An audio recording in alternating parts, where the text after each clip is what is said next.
Oke, jadi asal-usul bahasa itu yang pertama dari makhluk yang mirip manusia, seperti kera berkomunikasi secara naluriah dengan bertukar tanda alamiah berupa suara gerutuan, geraman, pekikan, dan postur gerakan tubuh, termasuk gerakan tangan dan lengan, sedikit lebih maju dari komunikasi hewan primata masa kini.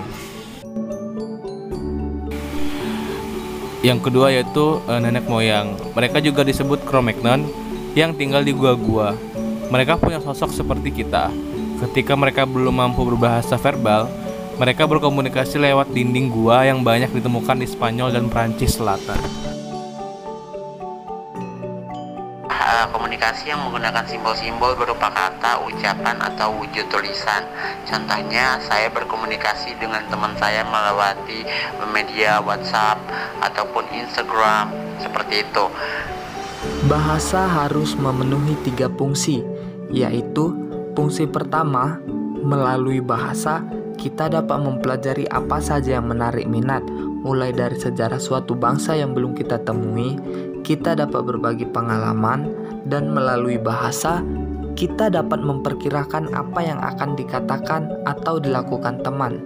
Contohnya ketika kita bertemu dan ingin mengajak teman kita, "Hai Budi, aku hari Selasa mau ke pantai.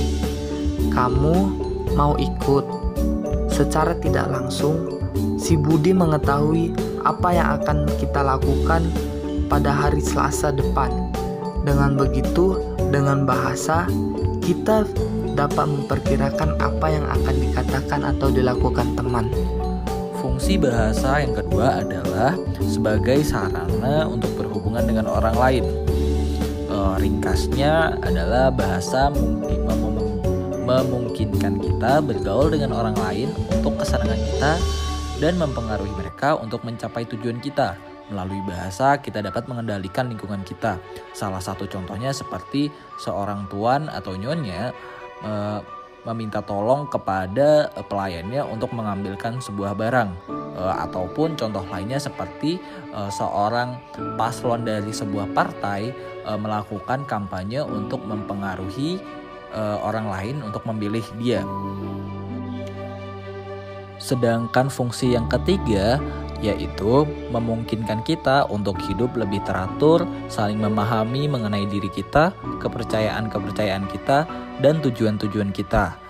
Salah satu contohnya yaitu seperti norma-norma yang ada di masyarakat yang membuat kita menjadi hidup teratur, lebih saling memahami tentang diri kita dan kepercayaan-kepercayaan kita untuk mencapai tujuan-tujuan kita.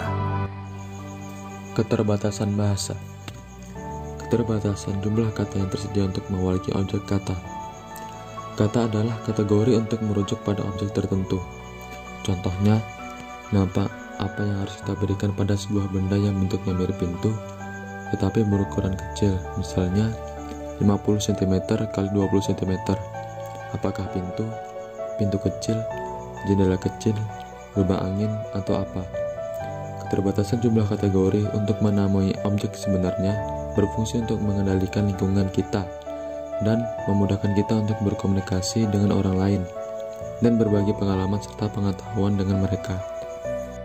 Kata-kata bersifat ambigu dan kontekstual. Maksudnya, kata-kata merepresentasikan persepsi dan interpretasi orang-orang yang menganut latar belakang sosial budaya yang berbeda-beda. Nah, kata ambigu sendiri artinya bermakna lebih dari satu, dan kontekstual yaitu yang berhubungan atau ada kaitannya langsung. Contohnya, kata budayawan bisa diartikan cendekiawan atau seniman. Kata berat bisa memiliki arti tubuh orang itu berat, kepala saya berat, atau ujian itu berat. Kata-kata mengandung bias budaya. Bahasa dapat dipandang sebagai perluasan budaya. Sebenarnya, setiap bahasa menunjukkan suatu dunia simbolik yang khas, yang dapat melukiskan realitas pikiran, pengalaman batin, dan kebutuhan pemakaiannya. Contoh kata-kata mengandung bias budaya sendiri adalah dalam bahasa Jawa memanggil seorang yang lebih dewasa menggunakan sampean, atau yang lebih halus lagi memakai panjenengan. Sedangkan kepada orang yang umurnya di bawah menggunakan kowe. bercampur adukan fakta, penafsiran, dan penilaian. Masalah ini berkaitan dengan kekeliruan persepsi. Misalnya, mencampur adukan uraian-uraian seperti Budi adalah mahasiswa yang memperoleh IPK 3,8 pada awal semester ke-8. Penafsirannya ialah Budi mahasiswa yang cerdas, dan penilaian saya menyukai Budi. Seperti itu.